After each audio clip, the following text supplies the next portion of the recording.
It's flat. Yes. Austin, Yeah, she was, I had that, so she was still. So it's in context of every single. We're here, so I take it fast. Slow. Yeah.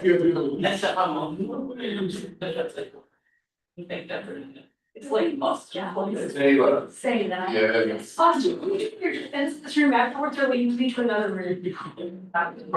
What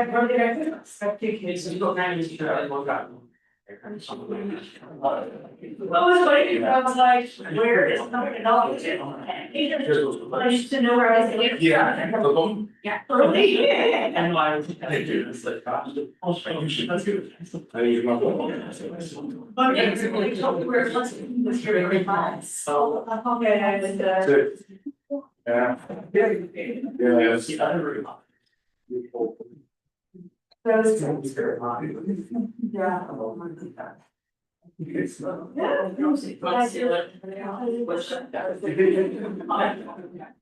There's a lot of such a recent people. What's that? Yeah. I was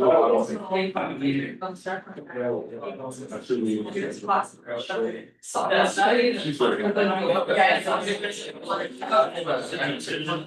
And she's getting.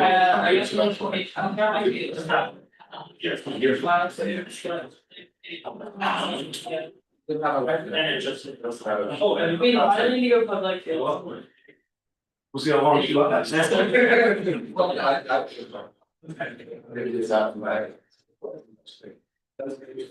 I feel always about the first goal. So I feel almost always play with the so cute.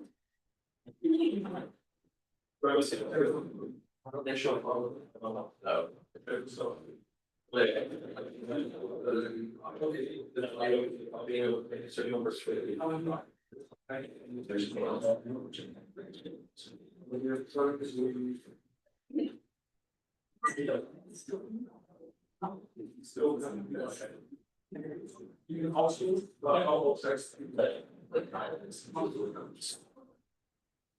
yeah, good. Good. How are you? Good. Yeah, no, fine. Are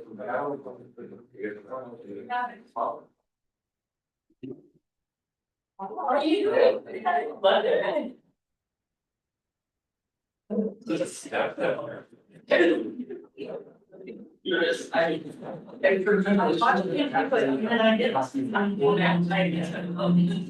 This I like what comes.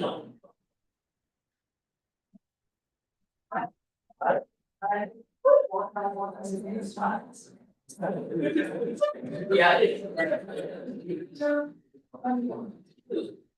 You know, can't let her do it. That'd be an option.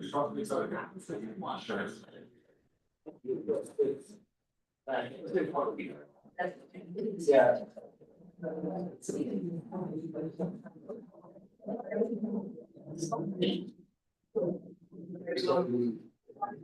Yeah, right. Yes.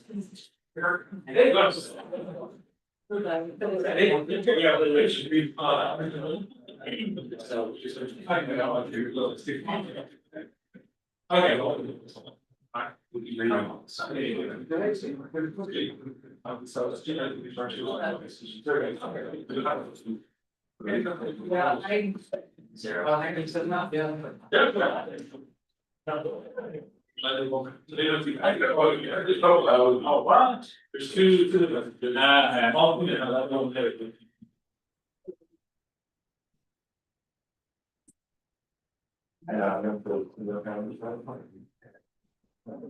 Well,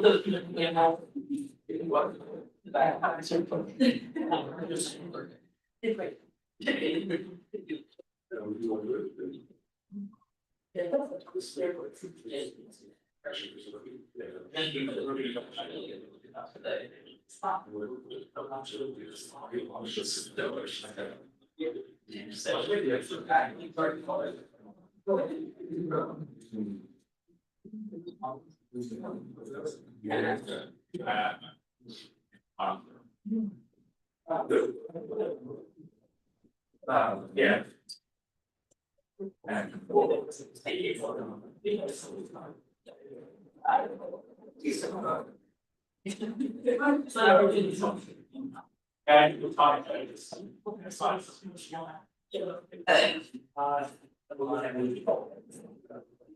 Yeah, no, I just.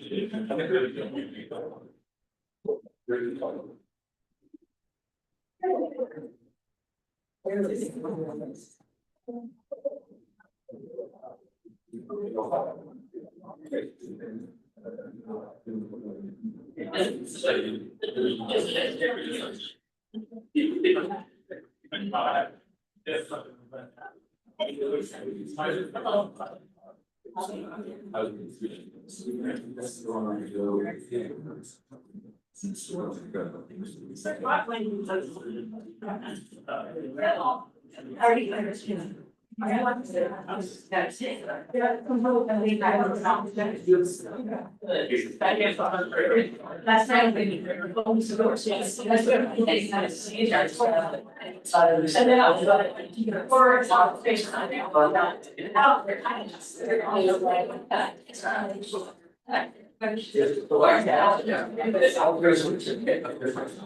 Roger, better.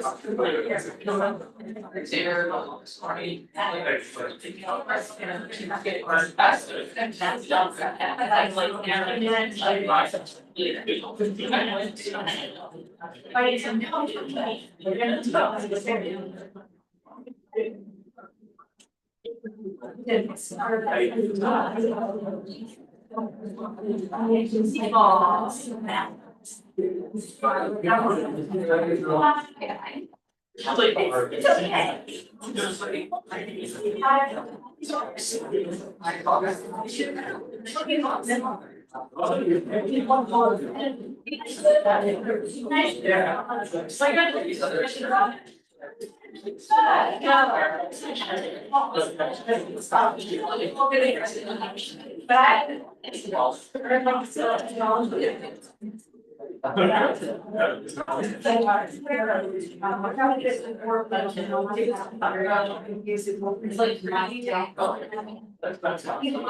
is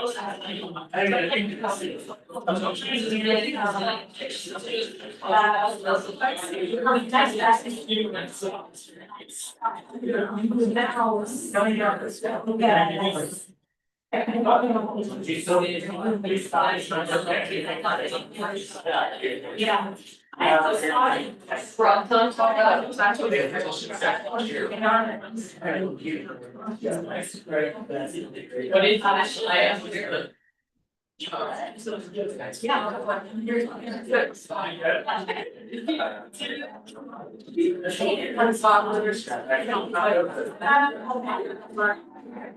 They might.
Yes, all right.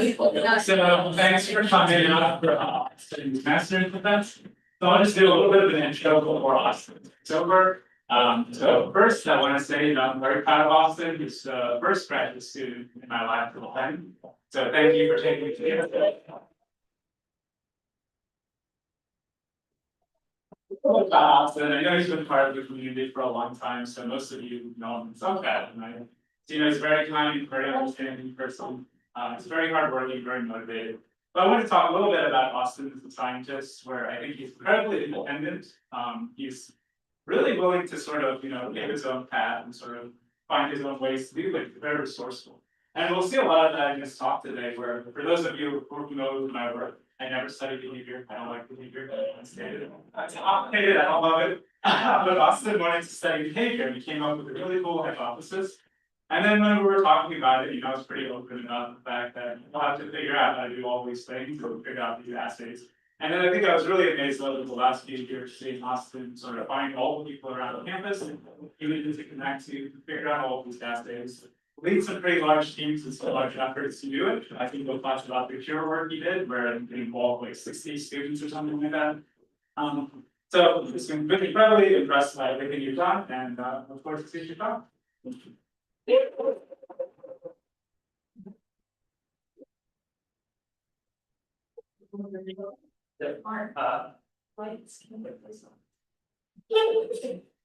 I turn off all the other lights in the process.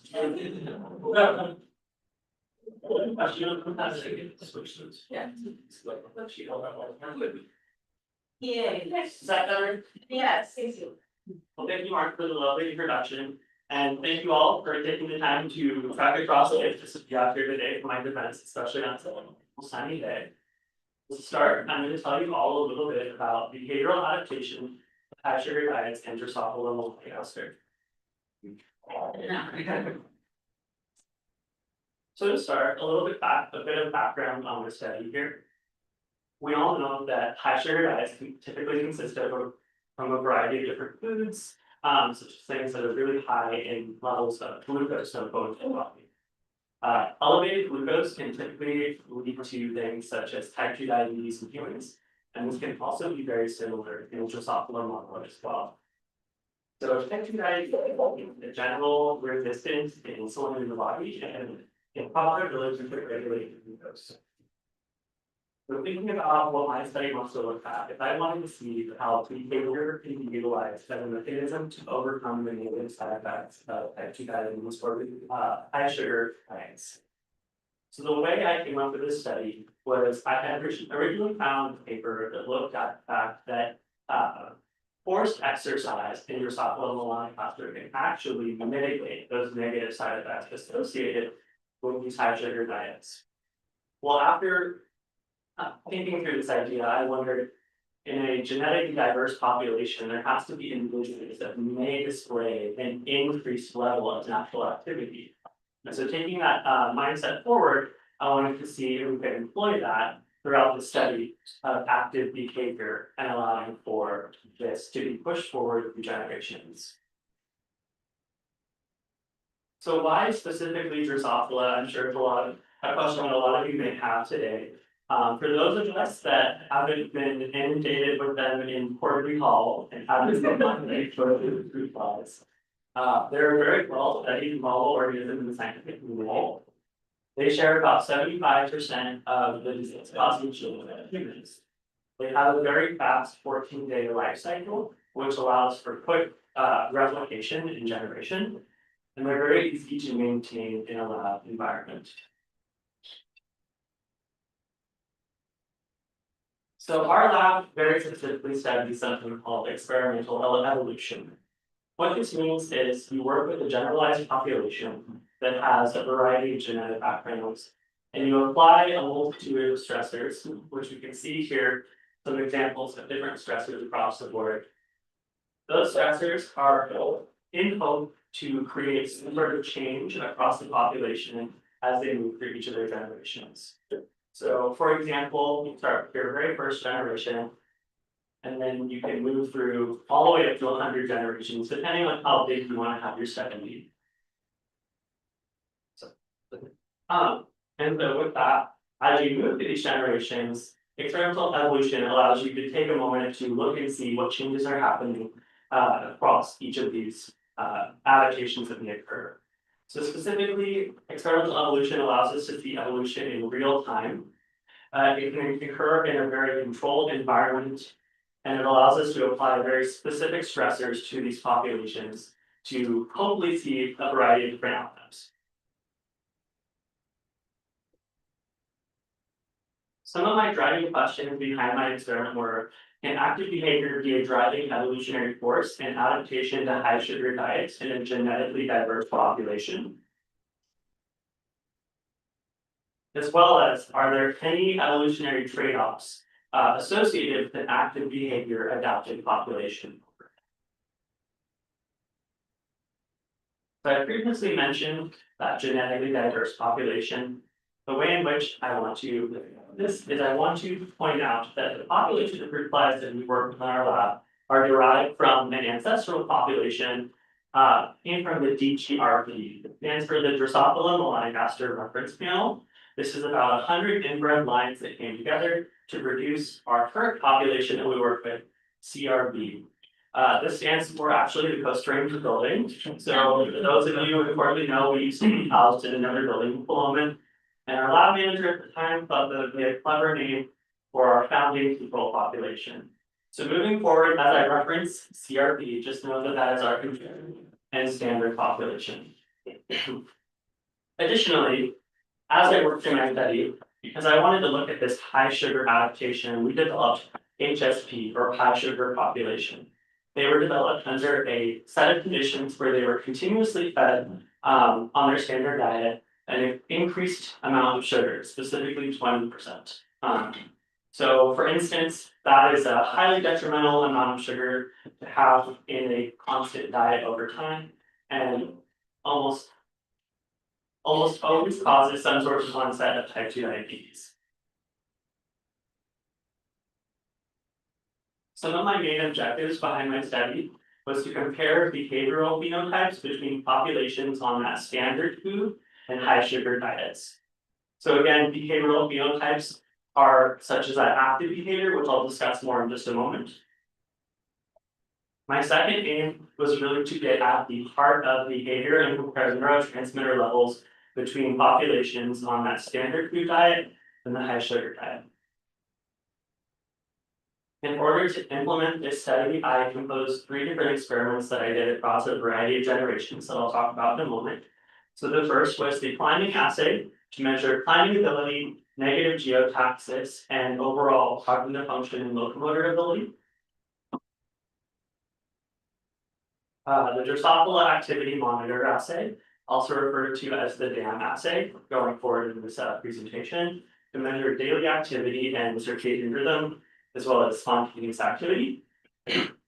I chose this assay specifically because I thought it really got at the heart of activity. And the second reason I chose it is because as an OSU Beaver student, anything with the word gamma in it is necessary.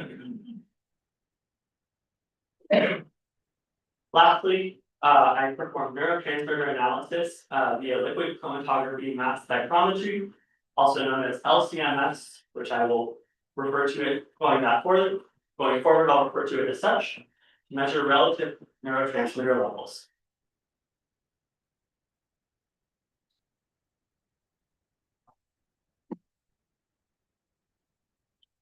Throughout my study, in order to really test the differences between these diet types, we had a mixed setup in order to see if there's any evolutionary trade-offs going from generation to generation. So they will be laid out as such throughout the study. COS refers to that control population on standard food. COH refers to control population on high sugar food. HOS stands for high sugar population on standard food. And HOH stands for high sugar population on high sugar food. So please keep that in mind as we move forward. And just a little bit of the layout for the experimental evolution portion of the design of my experiment. Again, we started with this founder population here. And then as we split this off, we created that CRB population. The 1 through 8 represents our specific replicate housings of these Drosophila populations. So just keep in mind that if you see a 1 through an 8, that's really referring to just a specific replicate unit. Additionally, we created HSP 1 through 8 based on that high sugar diet. And then prior to assaying or in tests that were performed on these populations, we did a 1 generation standardization where each of these populations were then raised just for 1 generation on that standard food to mitigate any maternal effects. And then they were placed back on their assay diets under control for high sugar. And again, just to re-reference those indicators moving forward. Okay, just a little bit of the layout of my methods and design for my experiment going forward. We're starting with the climbing assay here. And so this was performed by placing individual flies into small vials that were then marked with an 8-centimeter mark. Each of those vials were then tapped on a surface, flies were dropped to the bottom, and via their negative geotaxis response, they should move up. And so that climbing ability was then measured up to 30 seconds as a cutoff threshold, and then the values were recorded in time. This was performed on a repeated basis of 3 trials per individual fly. And this assay was performed during generations 22 and 36. Next, I'll tell you a little bit about the experimental layout of the DAM assay. So in order to perform the DAM assay, flies were inserted into very small tubes, individual flies, and then they were inserted into a 4x8 monitor grid that is housed in an incubator system. Through this grid, there's an infrared beam that measures any beam breaks over the course of a 24-hour period, and that helps indicate any spontaneous activity that may have been performed by each individual fly. Over the course of the first 3 days of this monitoring, we had a 12-hour light dark cycle, so flies were able to experience a very normal circadian rhythm response. And over the course of 4 through 6, the rest of the days, flies were subjected to 24 hours of darkness, and that helped us get a better understanding of if they were having proper regulation of that circadian rhythm, which would be another good indicator of cognitive function in flag. And this assay was performed during generations 16, 40, and 47.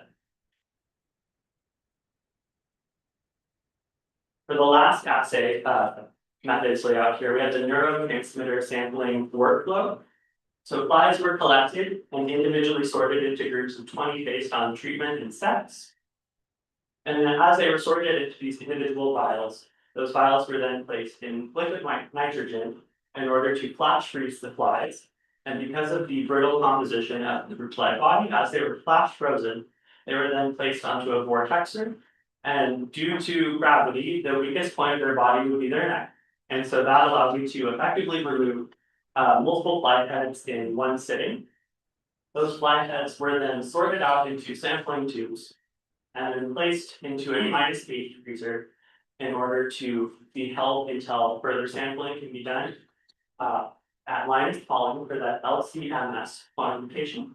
And then that gave us the proper neurobiology that I'll talk more about in a moment. And this was done with whole fly heads rather than specifically a dissection of fly grain. And these samples were collected during generation 47 in order to complete a final comparison to the control populations.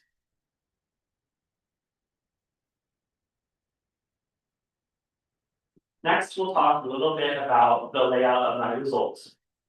So we'll start with a little bit on the climbing assay and specifically the type of results we got based on whether there was differences between food types that the flies were assayed on, whether the populations they belong to caused a difference, as well as sex.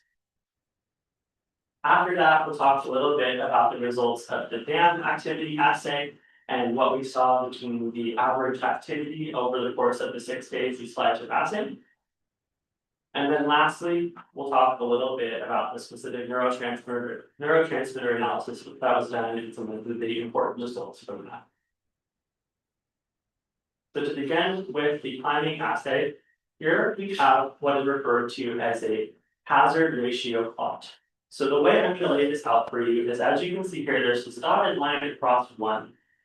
All the values that appear above this dotted line indicate that a fly climbed successfully the first time and will climb successfully following those trials.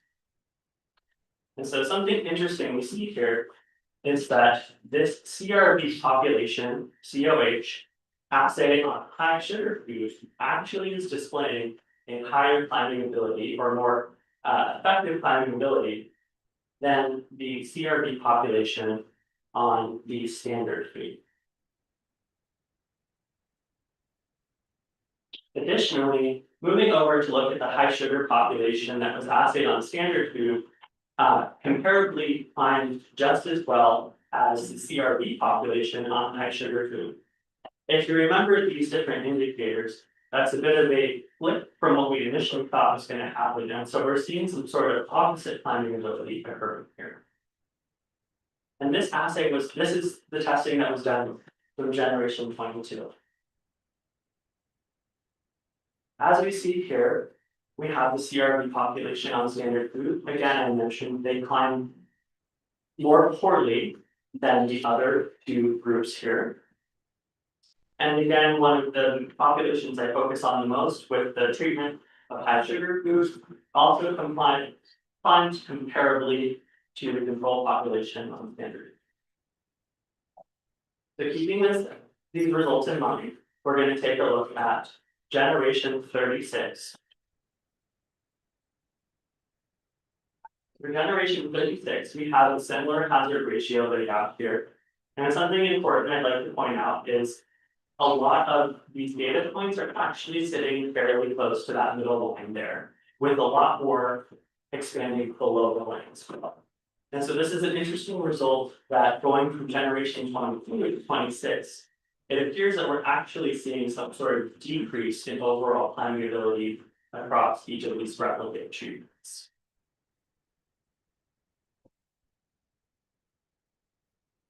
To summarize the results of the climbing assay, I want to again point out that it appeared in the generation 22, there was some sort of diet and population and or regime effect that appeared, where we saw that there was increased or decreased climbing ability based on those effects. CRB appeared to be climbing much better, so the control population on that high sugar food, which again was some sort of an opposite effect that we thought would happen there. And HSP flies did not show that same sort of increase on that high sugar food that they had been raised on. By generation 36, though, we started to see those different results begin to level out, which in itself is very interesting to think that maybe they are changing in some sort of way based on their climbing ability to level out those behavioral responses. So next, we'll move into a little bit of the results from the game assay. So to start here, we have the average activity levels of each of these treatment groups. So I'll lay out this figure for you all. Please follow my pointer if it is available there. So here on the left, we have generation 16, and on the right, we have generation 40. Down to the bottom here, we have those different indicators, COS, COH, HOS, and HOH. On the y-axis on the side here, we have males on the top and females on the bottom. And on the y-axis here, we have average climbing or average activity over the course of the assay. So essentially, the higher these marks are, the higher average activity that we saw. So something interesting I'd like to point out, starting here about a generation 16 is CRB on high sugar food again. We saw that they displayed a higher activity level than the rest of the other replicates here. And then comparably again to their kind of sister replicate here, we have high sugar population on high sugar food. They had a decreased activity level compared to what we thought they'd have in response to that control food. Additionally, by generation 40, we saw that CRB on high sugar food again displayed that same increased activity level over the course of the assay. And the high sugar population on high sugar food displayed a decreased activity level compared to that control population again. You may have noticed in the previous slide that I did not include a generation 47 as I had previously mentioned I would. This is due to the part that there was an increased level of mortality by generation 47. Pay attention to these orange and green bars here, and notice at the top they have an 8 out of 8. That means that all of the flies for the specific replicates had actually died. So by the time we got to generation 47, we actually saw a higher increase in mortality, which in itself is an interesting result that can be explored further at a later point. But that took away from that ability to measure their activity level as they were.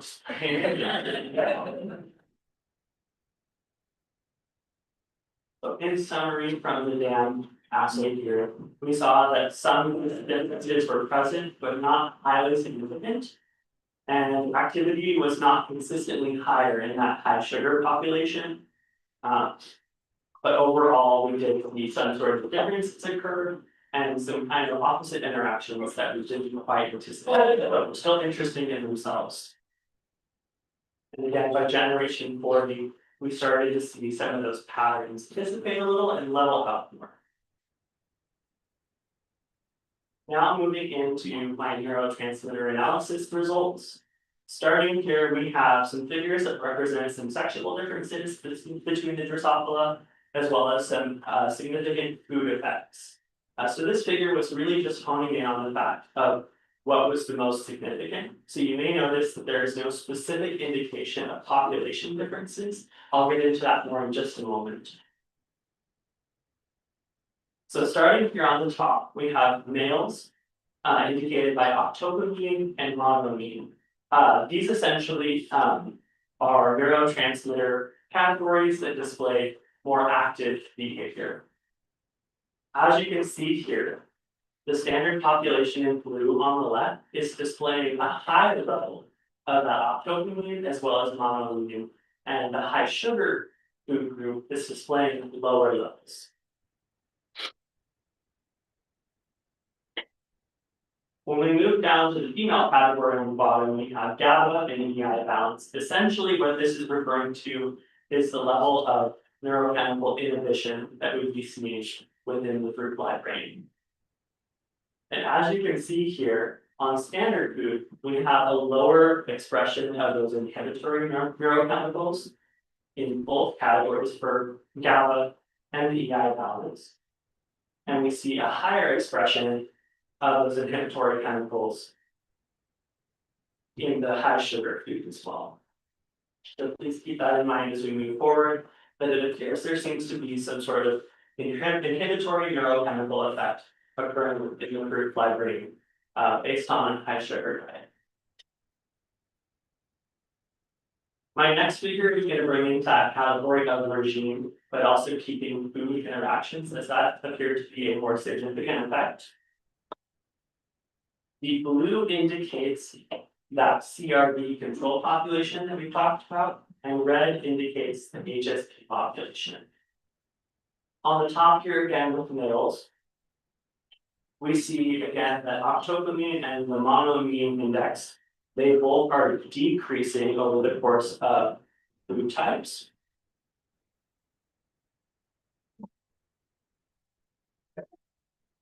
Additionally, when we move down to the female category, we're looking at GABA and the EI balance. We see that going from that standard food type to the high sugar food types, they are increasing based on these different levels of the specific inhibitory neurochemicals. So a quick summary on some of those results. We saw again that the high sugar food changed some of the different neurochemical patterns between the different sexes. And that was the high significance that there was a more sex-specific difference rather than a regime or population difference across these neurotransmitter analysis.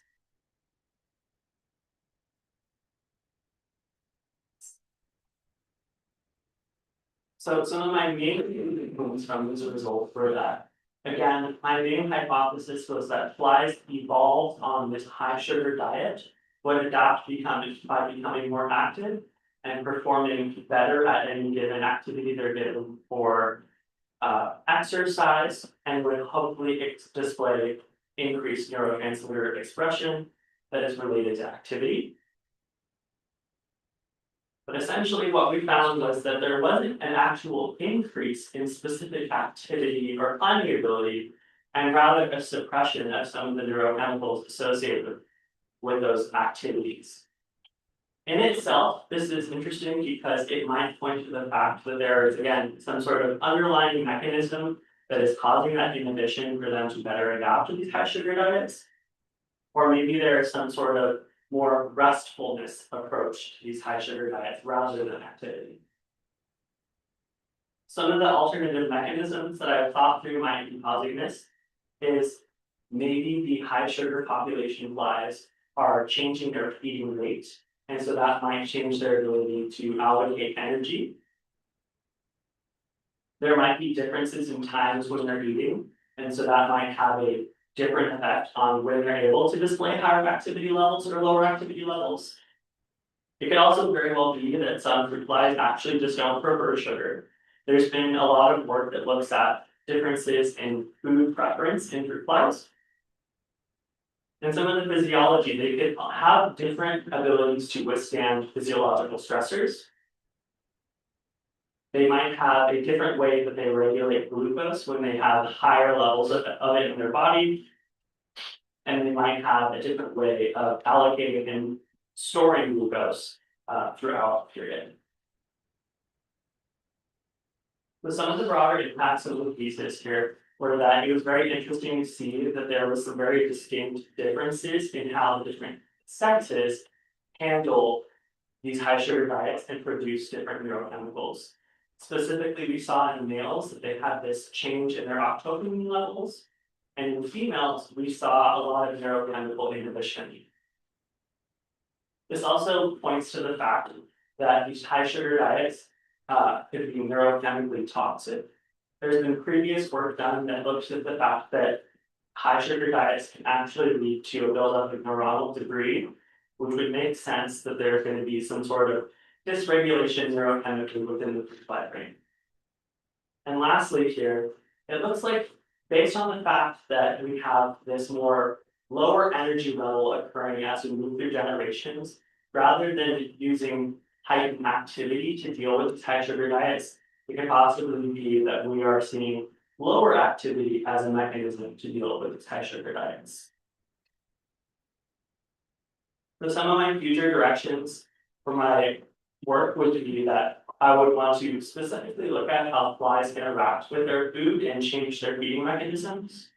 Also, change in the addition of how much water they have available to them, because that can also play an effect on how they process high sugar diets. I would want to do more pairing of the different metabolic traits underlying the high sugar diet to look at how they're processing this glucose and what other kind of pathways might be activated. And lastly, find a way to reduce that highly increased mortality that we saw in generation 47. Because as most of us can guess, you can't get much data from a bunch of dead replicates. And so that would be an interesting way to further understand how they're handling this high sugar diet. And possibly reduce the overall percentage of sugar that it has become much more toxic to them as they've gone through generations. Okay, a little bit on the cure that Mark had mentioned previously. Early on in my degree, I had the opportunity to teach an invertebrate biology course, and it is referred to as a cure course, so a course-based undergraduate research experience. And the way in which this worked was 75 students across 4 courses were given the chance to work with fruit flies from our lab and perform a variety of climbing assays. And over the course of the entire term, they were able to collect and compile a large data set for me that actually gave me the ability to get enough statistical power to see that there was a signal to pursue this as a behavioral trait. So I want to extend a warm thank you to all those students that took the time to put in the work to collect all this data, and for the wonderful opportunity to teach that class. I'd also like to take a moment to thank my wonderful committee for all their insight and feedback over the course of my degree. They've all been incredibly patient with me, and they have had a lot of incredible feedback and abilities to show me how to become a better scientist when I did not come from a super research heavy background. I'd also like to take a moment to thank our funding sources from the NIH and Oregon State. I'd also like to extend a warm thank you to the Phillips Lab. Coming into a research environment, I had always been under the impression that there was going to just be lab work and then classes. I didn't realize how much fun I was going to have outside of the lab, traveling to conferences and getting to know these wonderful scientists that I spent the last 3 years with. So I, again, want to thank you all, and I'm very much going to miss the experiences that we've all had together. I'd also like to thank a lot of our undergrads within our lab. Those of you from Cortland know that there's a lot going on in the Phillips Lab, and so we have a ever-expanding list of undergrads, but I wanted to point out some very specific ones that had a lot of impact on the work throughout them. Thank you. I'd also like to extend a thank you to the office staff. Without them, Cortland would not be running the way it is. If you have a problem, you just reach out to them, and they somehow always magically appear with a quick fix. So again, I want to thank them for all the time and effort they put into helping all of us, and at any hour of the day that we needed it. I'd like to thank a variety of my mentors here. Grad school comes the very wonderful opportunity of teaching.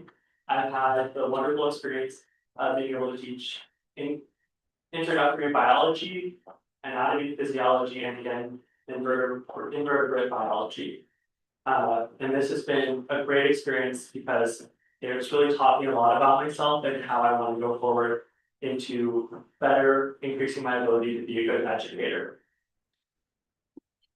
I'd also like to thank Scott Leonard, who's out there, for helping me with the very difficult task of getting flies through the LCMS process. I'd like to thank Marie Andrio, who was my early mentor in undergrad coming into grad school, to become a better researcher and scientist. And I'd like to thank David Huber for a lot of help with data analysis. Again, coming into grad school, getting a better understanding of how to work with R and coding and complex analysis with you. It's always nice to have the help.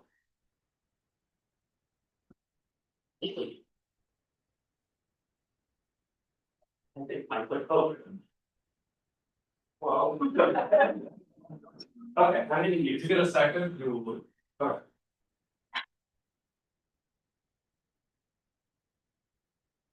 Well, I mean, Okay. Again, as I mentioned with grad school before, you come into grad school not realizing that you're gonna meet some of the greatest people in the world, and you're gonna develop these long relationships, and you're gonna take forward from the rest of your life. I'd like to thank everyone who has made grad school such a wonderful experience. I'd also like to thank the people here today that I met outside grad school. I think that all of this is lined up for a very specific reason, and I'd like to thank you all for being here today. I'd like to thank my partner Joe and Rob Vegas, who have seen me through the worst of grad school and really helped build me up and get me through this process, but also reminded me that it's been a very fun, enjoyable process, and make every day very exciting and lastly, I would like to dedicate my thesis research to my late parents, Brian and Louise Vick, who really instilled a zest for learning in me and gave me the confidence and determination to pursue my goals and move forward. Okay. And with that, I will take.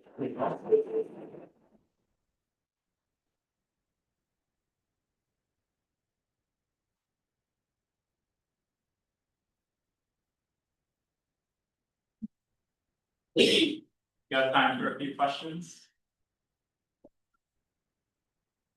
So Molly first.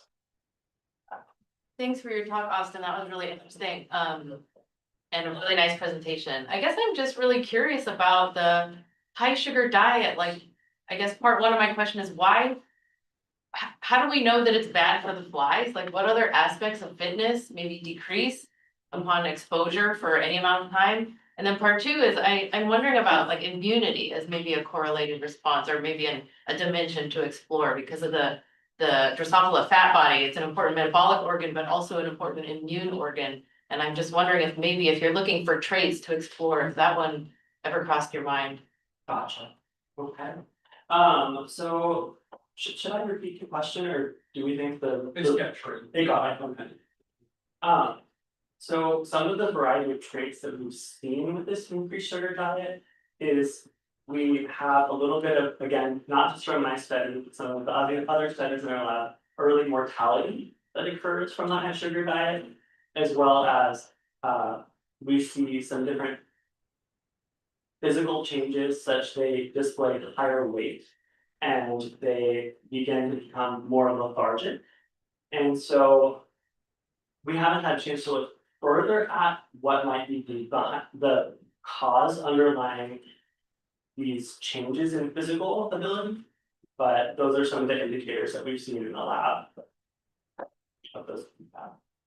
The fat body, though, I have not had a chance to actually look into that very much, but that is an interesting perspective to think that there might be an immunological response behind that.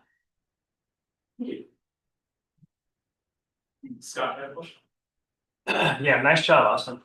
So the sex differences in the neurotransmitters, it was very interesting. Did you look in literature and see if there's anything known in humans that might be similar to what you found?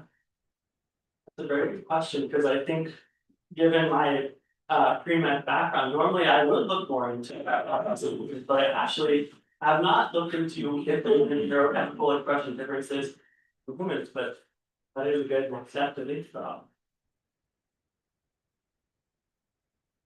Virginia? Really smallest question, you know, like, except for your fruit flies, which hang around me. Why do fruit flies are eating ripe fruit just full of sugar? So my question is, how divergent are these been in the lab fruit flies from those, you know, super diverse groups in nature? Is anything known about that? So our specific population actually came from a fruit orchard, if I'm remembering correctly. But really, yes, they are eating off of fruit, but they're really eating the yeast. Less of the sugar. I did not know that. Oh, that's great. Yeah, their typical food components that we feed them is a kind of a agar-based food that has some yeast in it, and that's what they really feed off of there. I'm sorry if you stated this in your talk, but you talked about for the third trials with looking at the fly's brains, you looked at their whole fly head rather than dissecting their brain. Would you be able to just like talk about why you chose that method? Yes, okay. So an experimental evolution, in order to look at things from a data standpoint, you have to have fairly high numbers of replication. And we very much attempted to do the fly head dissection at first. But based on the level of manpower we have and availability of time, it turned out that it was more effective to use a full fly head rather than dissect out just the fly brain on its own. And that has also to do with the fact that it's a genetically diverse population. And so we need those higher numbers to really discern those differences between them.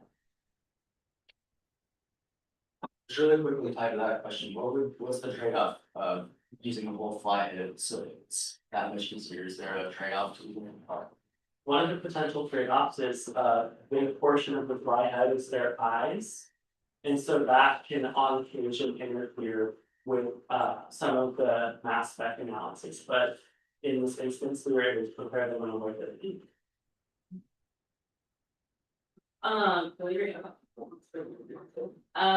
Is there a particular reason why you chose the generations that you used? So like, obviously some were local, but why did you choose like different generations?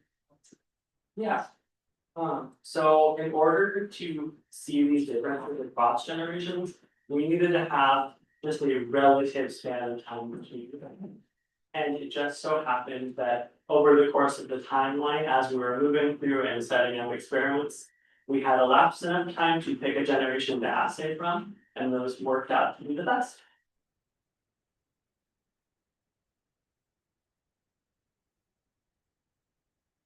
Great talk, Austin. What was your favorite part of this whole research process, and then what was the most challenging part? Okay.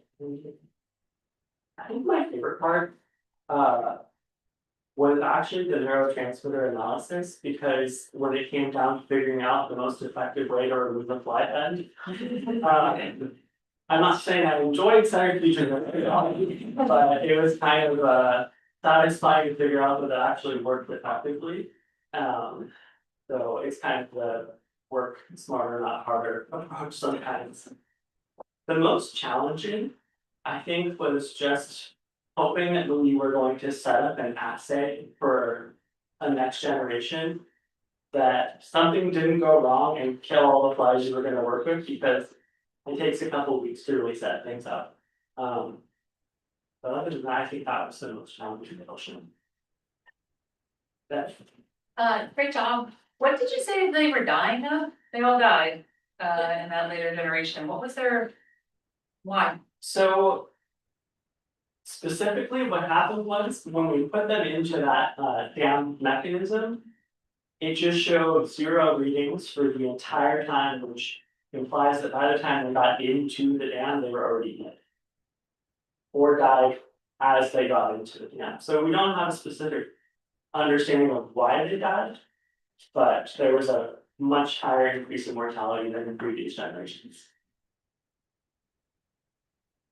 I have a couple kids from Zoom. So Marion says, go Austin, congratulations. First source, Marion and Pure.